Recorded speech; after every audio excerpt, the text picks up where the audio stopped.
नमस्कार, मी विजय जगताप, पुणे दर्पण न्यूज मध्ये आपलं स्वागत। सर्वप्रथम एक नजर हेडलाईन्सवर। खडसेंना लक्ष करण्यात भाजपच्या दिल्ली नेतृत्वाचा हात, माजी मुख्यमंत्री पृथ्वीराज चव्हाण यांचं प्रतिपादन। पुण्यातील कंटेनमेंट झोन मध्ये बदल करण्याचे पालिका आयुक्त शेखर गायकवाड यांचे संकेत। आषाढी वारीबाबत 30 मे नंतर निर्णय, उपमुख्यमंत्री अजित पवार यांचे स्पष्टीकरण। आणि शहरातील दाट वस्तीत तहसील कार्यालयाच्या वतीनं 1 लाख सुती कापडी मास्कचं वाटप। ज्येष्ठ नेते एकनाथ खडसे यांना भाजपने सन्मानाची वागणूक दिली नाही। प्रभावी लोकनेता आणि पर्यायी नेतृत्व असल्यानेच खडसेंना लक्ष करण्यात आले असून भाजपच्या दिल्ली नेतृत्वाचा वरदहस्त असल्याशिवाय महाराष्ट्रातील भाजप नेतृत्वामध्ये असे करण्याची ताकद नाही, अशा शब्दात काँग्रेसचे ज्येष्ठ नेते पृथ्वीराज चव्हाण यांनी भाजपमधील अंतर्गत वादावर खोचक टिप्पणी केली आहे। विधानसभेपाठोपाठ विधान परिषदेची उमेदवारी नाकारल्याने एकनाथ खडसे यांनी संतापून राज्यातील भाजप नेत्यांवर टीकास्त्र सोडले होते। त्यावरून खडसे आणि भाजप प्रदेशाध्यक्ष चंद्रकांत पाटील यांच्यामध्ये बराच कलगीतुराही रंगला होता। त्यावेळी खडसे यांनी विधान परिषद निवडणुकीसाठी काँग्रेसकडून 6व्या जागेसाठी ऑफर असल्याचा गौप्यस्फोट केला होता। त्यावर खडसे काँग्रेसची विचारधारा स्वीकारत असतील तर त्यांचे निश्चित स्वागत करू, अशी प्रतिक्रिया बाळासाहेब थोरात यांनी इलेक्ट्रॉनिक माध्यमांना दिली होती। त्या पार्श्वभूमीवर पुणे श्रमिक पत्रकार संघातर्फे आयोजित ऑनलाईन वार्तालाप कार्यक्रमात पृथ्वीराज चव्हाण यांनी खडसे यांना लक्ष करण्यामागे भाजपच्या दिल्ली नेतृत्वाचा हात असल्याचा आरोप केला। राज्यात भाजप शून्यातून उभा करण्याचे काम खडसे, गोपीनाथ मुंडे यांच्यासारख्या लोकनेत्यांनी केले आहे। असा नेता काँग्रेसमध्ये आला तर त्याचा पक्षासाठी फायदा होईल। भाजपने त्यांना सन्मानाची वागणूक दिली नाही। प्रभावी नेता, पर्यायी नेतृत्व म्हणूनच त्यांना लक्ष करण्यात आले। 5 वर्ष मंत्रिपदासाठी झुलवत ठेवण्यात आले। आपल्या नेतृत्वाला अडचण होईल म्हणून खडसे नसलेले बरे, हा प्लॅन दिल्लीत झाला आहे। राज्यातील भाजप नेतृत्वात ही ताकद नाही। भाजपच्या दिल्ली नेतृत्वाचा वरदहस्त असल्याशिवाय असे होणे शक्य नसल्याची टिप्पणीही यावेळी त्यांनी केली। जी माहिती आहे, थोडी चर्चा मी केलेली आहे, किंवा खडसेंसारखा एक लोकनेता ज्यानं भाजपला शून्यातून उभं करण्याचं काम केलं, मुंडे साहेबांच्यावर असेल वगैरे, आणि अशा नेता आपल्या पक्षात आला तर ते चांगलं होईल, कारण त्या विभागामध्ये काँग्रेसची परिस्थिती काही फार चांगली आपल्याला माहिती आहे। आणि त्यामुळे आमच्या बऱ्याच जणांची होती, मला वाटतं याच्या मागेही काही आपण याला अशी थोडीशी पुसटशी चर्चा झाली होती। पण त्यांच्या स्वतःच्या अडचणी, त्यांच्या कुटुंबातले बरेच जण भाजपचे लोकप्रतिनिधी आहेत व ती अडचण त्यांना आहे। पण एक प्रामाणिक मत असं आहे की माझे ते सहकारी आहेत, म्हणजे आम्ही विरोधी पक्ष नेते होते, आणि त्यांना भाजपनी मात्र सन्मानाची वागणूक दिली नाही।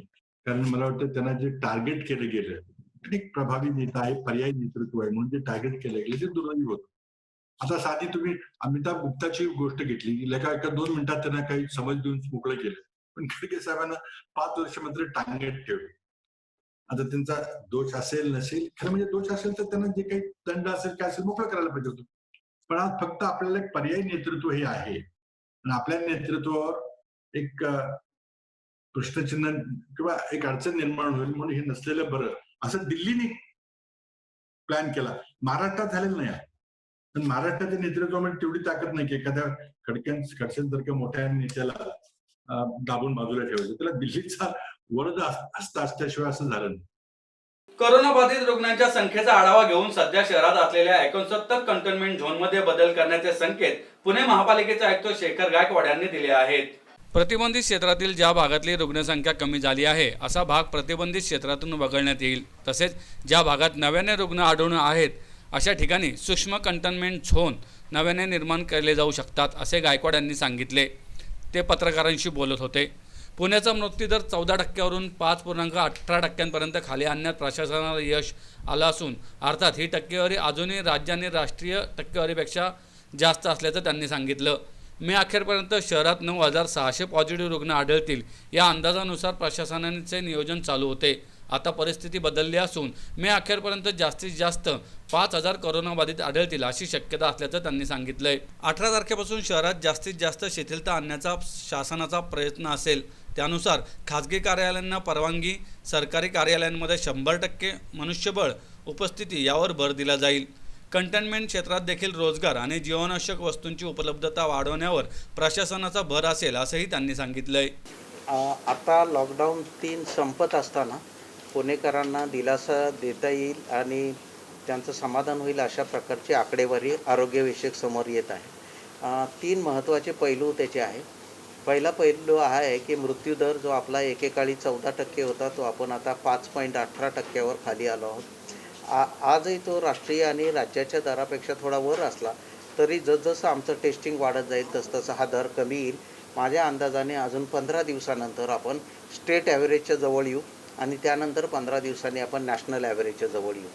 हे सांगत असताना एकाच वेळी पुण्याचा 97% भाग हा आपण त्याची दुकानं उघडून आणि दैनंदिन जीवन सुरळीत करण्याचा प्रयत्न करत आहोत आणि 3% भागामध्ये आपण लॉकडाऊन जास्त सिरियसली करायचा प्रयत्न करत आहोत. हे दोन्ही प्रयोग एकाच वेळी सुरू असताना आपल्याला असं दिसतं आहे की जे जागतिक आरोग्य संघटना पण सांगते की करोनाबरोबर आपल्याला जगायला शिकावं लागेल.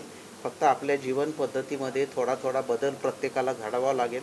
याचीच उदाहरणं समोर येत आहेत आणि त्या अर्थाने मला असं वाटतं पुणेकरांच्या बाबतीत राहिलेल्या सर्व कंटेनमेंट झोन बाहेरच्या लोकांचं जनजीवन आणि दैनिक जीवन फार सुरळीतपणे चालेल अशा प्रकारची पावलं शासन पण उचलत आहे आणि त्याच दिशेने पुण्याचा प्रवास राहील. ते करत असताना कंटेनमेंट झोनमधल्या सामान्य माणसाला त्रास होणार नाही. त्याचं जगणं पण सुसह्य झालं पाहिजे, त्याला रोजगार पण मिळाला पाहिजे आणि त्याला जीवनावश्यक वस्तू पण मिळाल्या पाहिजे असा दुहेरी प्रयत्न आम्हाला करावा लागणार आहे. मला असं वाटते कंटेनमेंट झोनमधले आपली संख्या एवढी वाढत आहे की कदाचित कंटेनमेंट झोनमध्ये फक्त रिव्ह्यू होईल. रिव्ह्यू अशा अर्थाने होईल की काही भाग असा आहे की ज्याच्यामध्ये आता गेल्या 10-12 दिवसात पॉझिटिव्ह केस सापडल्या नाही, त्यातला छोटा भाग बाहेर निघेल. नव्याने केसेस आढळलेला आहे तो पुन्हा कंटेनमेंट झोनमध्ये ॲड होईल. हे दोन्ही प्रक्रिया परवा दिवशीपर्यंत म्हणजे 17 तारखेच्या शेवटीपर्यंत किंवा 18 सकाळपर्यंत पूर्ण होऊन जातील. हे करत असताना राहिलेल्या पुण्यामध्ये कंटेनमेंट झोनच्या बाहेर अजून जास्त सवलती लोकांना मिळतील. 3 महत्त्वाच्या सवलती राहिलेल्या पुणे शहराशी संबंधित उरल्या आहेत. त्यामध्ये प्रायव्हेट ऑफिसेस सुरू होणे ही एक महत्त्वाची गोष्ट आहे.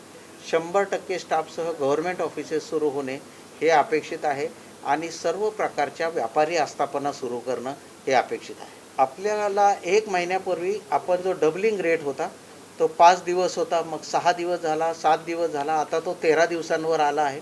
त्याचबरोबर केंद्र शासनाने आणि राज्य शासनाने सुद्धा कोणाला परत घरी पाठवावं याबद्दलचा प्रोटोकॉल बदलला आहे.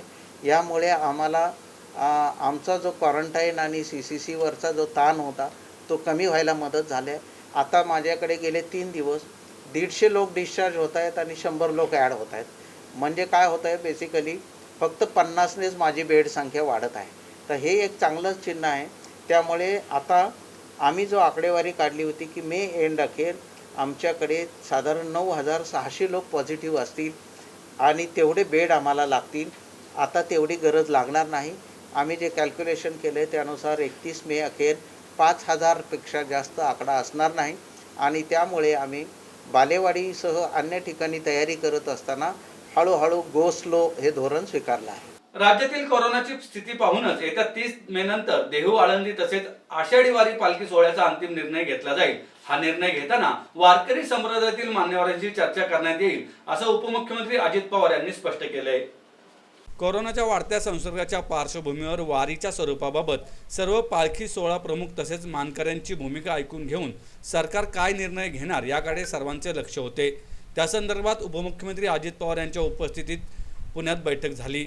यावेळी विभागीय आयुक्त डॉक्टर दीपक म्हैसेकर, जिल्हाधिकारी नवल किशोर राम, पोलीस आयुक्त डॉक्टर के व्यंकटेशम, संदीप बिष्णोई, पुणे ग्रामीण पोलीस अधीक्षक संदीप पाटील, आमदार सुनील शेळके, माजी आमदार उल्हास पवार, आळंदी देवस्थानचे प्रमुख विश्वस्त ॲडव्होकेट विकास ढगे, योगेश देसाई, डॉक्टर अभय टिळक, राजाभाऊ चोपदार, देहू देवस्थानचे अध्यक्ष मधुकर मोरे, माणिक मोरे आणि विशाल मोरे, संजय मोरे, संतोष सोपानदेव पालखी सोहळ्याचे विश्वस्त ॲडव्होकेट गोपाळ महाराज गोसावी, पंढरपूर देवस्थानचे विश्वस्त शिवाजी महाराज मोरे, माधवी निगडे आदी उपस्थित होते.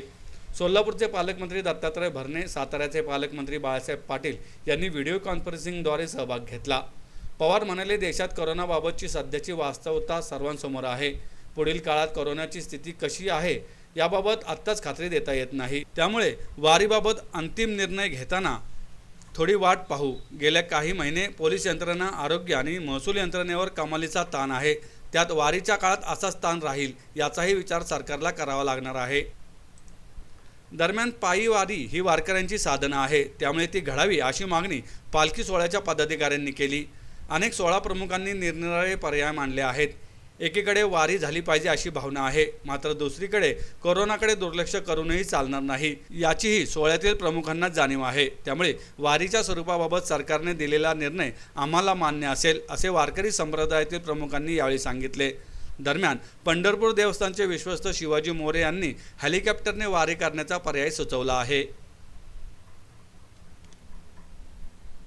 संत निवृत्तीनाथ, संत सोपानदेव, संत मुक्ताई, संत एकनाथ महाराज यांच्या पालख्या वाहनाने थेट पंढरपूरला नेण्याबाबतचा प्रस्ताव संत सोपानदेवांच्या पालखीचे विश्वस्त ॲडव्होकेट गोपाळ महाराज गोसावी यांनी उपमुख्यमंत्री पवार यांच्या पुढे मांडला आहे. पुणे शहर तहसील कार्यालयाच्या वतीने पुणे शहरातील दाट लोकवस्तीच्या कंटेनमेंट झोनमध्ये वैद्यकीयदृष्ट्या प्रमाणित 1 लाख पांढरे सुती कापडी मास्कचे मोफत वाटप करण्यात आल्याची माहिती तहसीलदार तृप्ती कोलते पाटील यांनी दिली आहे. विशेष म्हणजे हे मास्क रोज घरी स्वच्छ धुवून पुन्हा वापरता येणार आहेत. किमान वर्षभर वापरता येतील इतका उत्कृष्ट दर्जा या मास्कचा आहे. जिल्हा प्रशासनातर्फे तहसील कार्यालय पुणे शहराकडून उपलब्ध झालेल्या 1 लाख रियुजेबल मास्कचे मनपा क्षेत्रीय कार्यालयामार्फत कंटेनमेंट झोनमधील नागरिकांना मोफत वितरण करण्यात आले आहे. लॉकडाऊनमध्ये आणि लॉकडाऊननंतरही मास्क वापरणे अतिशय गरजेचे आहे. किमान वर्षभर किंवा त्याहीपेक्षा जास्त काळ वापरावेच लागेल अशी तरी सध्या परिस्थिती आहे. मास्क वापरण्याबाबत अनेक जण गंभीर नसलेले दिसून येतात. मास्कचा वापर हा सहजतेने घेण्याचा विषय नाही आहे. त्यामुळेच दाट लोकवस्तीच्या काही भागात काही सामाजिक संस्थांमार्फत मास्कचे वाटप झाले आहे, मात्र ते तकलादू स्वरूपाचे आहेत. डिस्पोजेबल मास्कची योग्य पद्धतीने विल्हेवाट न लावल्याने ते आणखी धोकादायक आहेत. तहसीलदार तृप्ती कोलते पाटील म्हणाले की या भागातून फिरत असताना बरेच नागरिक तोंडावर रुमाल बांधणे, काही महिला साडीचा पदर तात्पुरता तोंडाला लावणे, ओढणी स्कार्फ गुंडाळून बिनधास्त रस्त्यावर फिरतात. हे फारच धोकादायक आहे. त्याचे हे वर्तन स्वतःच्या आणि इतरांच्याही आरोग्याशी खेळणारे आहे.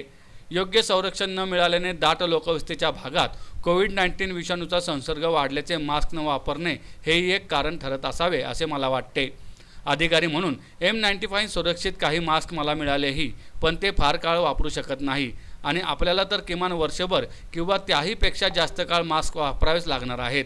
त्यामुळे माझ्याबरोबर सामान्य नागरिकांसाठी रोज आपल्या घरी स्वच्छ धुवून किमान वर्षभर वापरता येतील असे वैद्यकीयदृष्ट्या प्रमाणित 2 लेअरचे कापडी मास्क शासनाच्या वतीने पुणे शहरातील कंटेनमेंट झोनमध्ये वाटणार आहे. मास्क वापरायला टाळाटाळ करू नका असं आवाहन त्यांनी नागरिकांना केलंय. लॉकडाऊन नंतर आणि लॉकडाऊनमध्ये सुद्धा मास्क हा अतिशय महत्त्वाचा विषय आहे.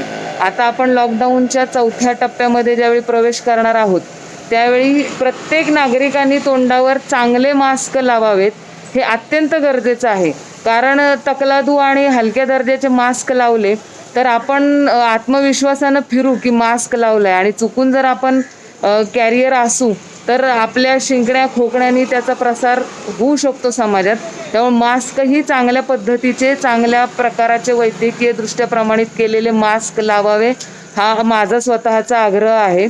कंटेनमेंट झोनमधली तहसीलदार म्हणून मी शासनाच्या वतीनंच सगळ्या कंटेनमेंट झोनमध्ये हे 1 लाख मास्क वाटायला दिलेत आणि मनपाच्या यंत्रणेद्वारे हे मास्क वाटले जाणार आहेत.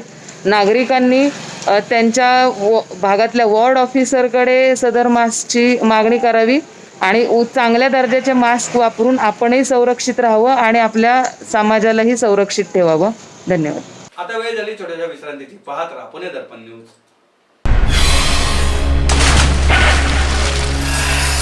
बता, सच सच बता, माल कहाँ छुपा के रखा है और कितने आदमी शामिल थे बता.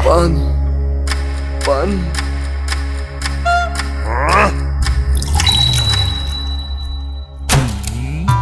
साहब चोरी 38 नहीं 78 लाख की हुई थी. इसमें आपकी बीवी और साला भी शामिल थे और माल आप ही के घर में छुपा के रखा हुआ है.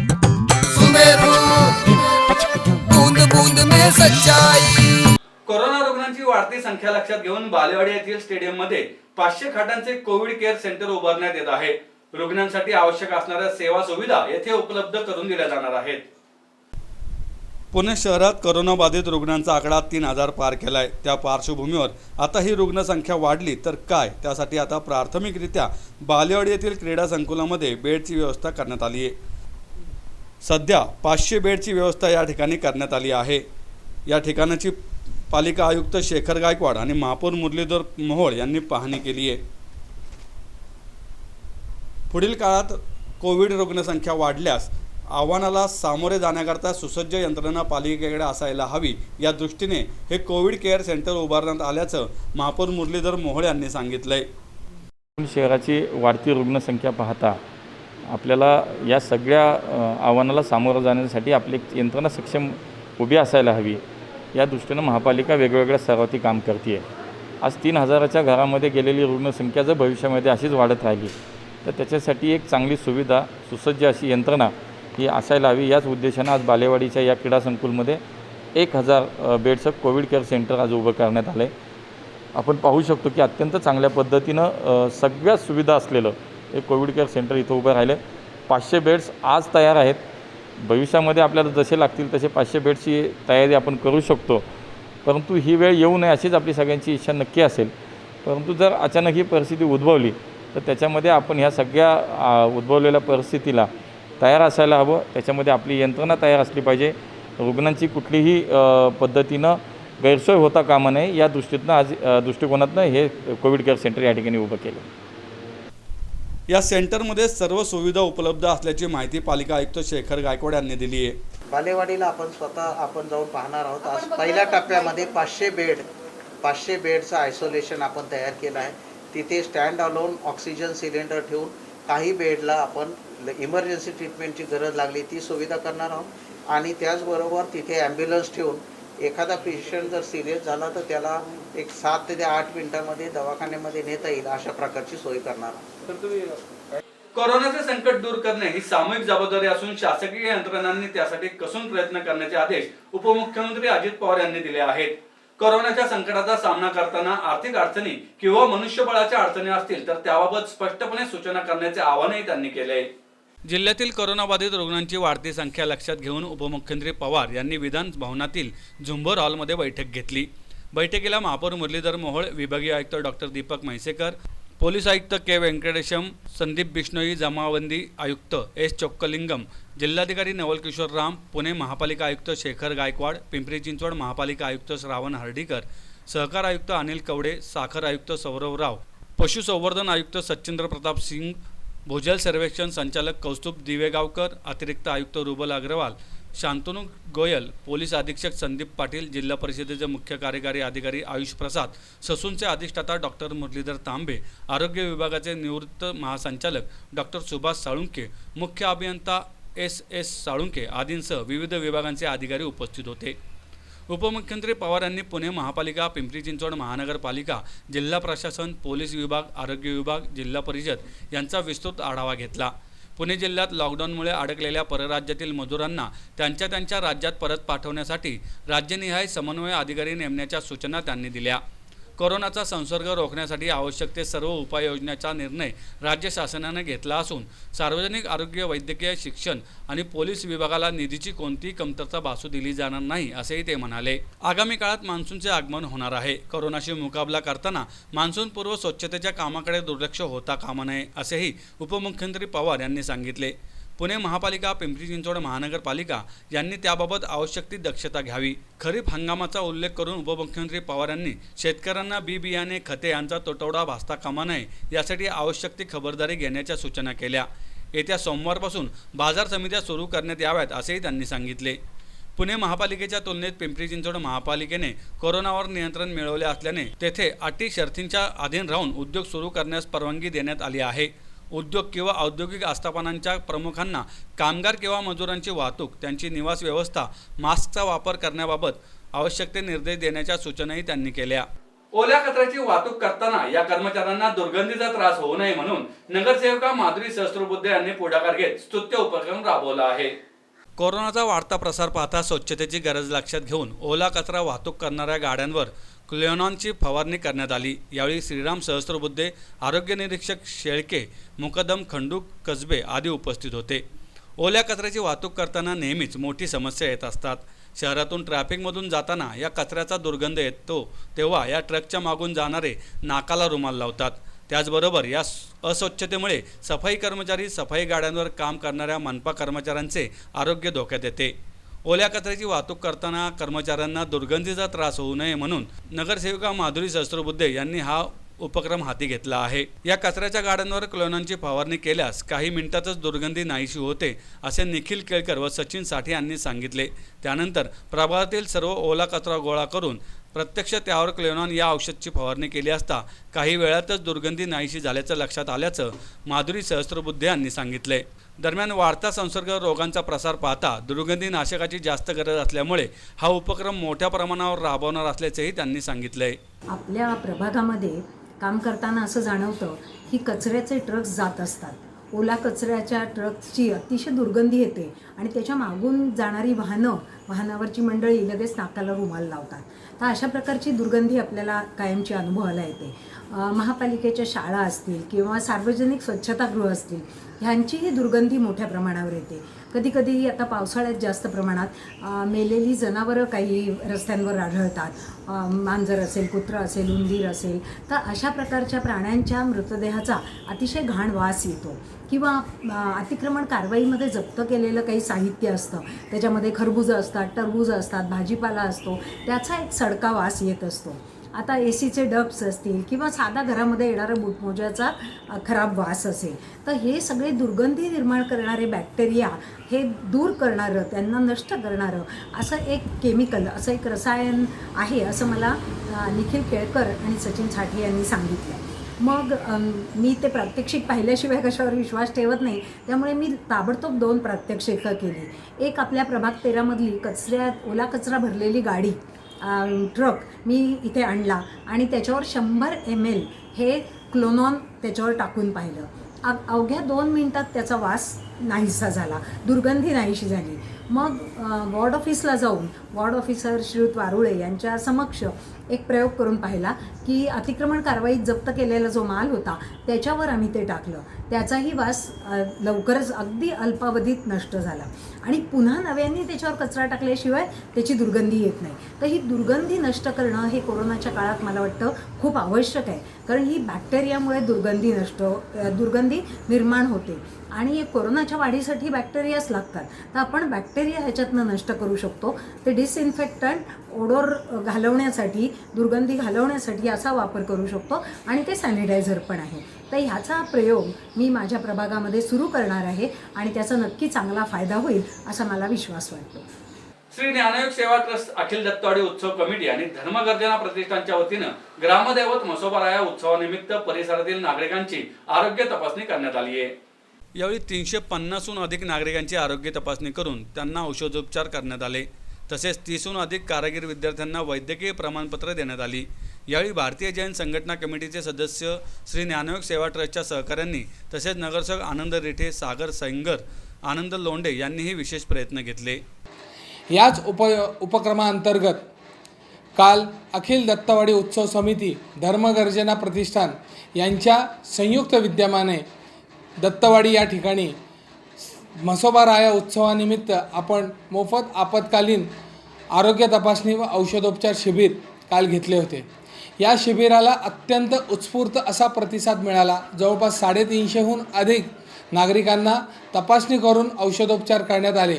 त्यांचं टेम्परेचर घेण्यात आलं, त्यांचं शरीरातला ऑक्सिजनचं प्रमाण मोजण्यात आलं, पल्स, ब्लड प्रेशर आदी तपासणी करून कोणी सस्पेक्टेड आहे का, कोणाला अनेक दिवसापासून ताप आहे का, या सर्वांचं आपण ॲनालिसिस केलेलं आहे। त्याचा रिपोर्ट तयार केलेला आहे। भारतीय जैन संघटनेने याला आम्हाला सहकार्य केलं होतं।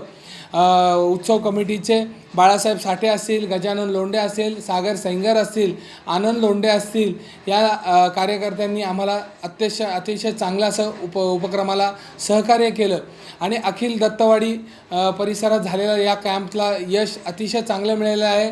श्री ज्ञानयोग सेवा ट्रस्ट लॉकडाऊन संपेपर्यंत अन्नदानाची अशीच परंपरा संपन्न करणार आहे। उद्या आमचं वैद्यकीय शिबिर पुरंदर तालुक्यामध्ये भिवरी या गावापासून सुरू होईल ते डायरेक्ट पर्यंत संपणार आहे।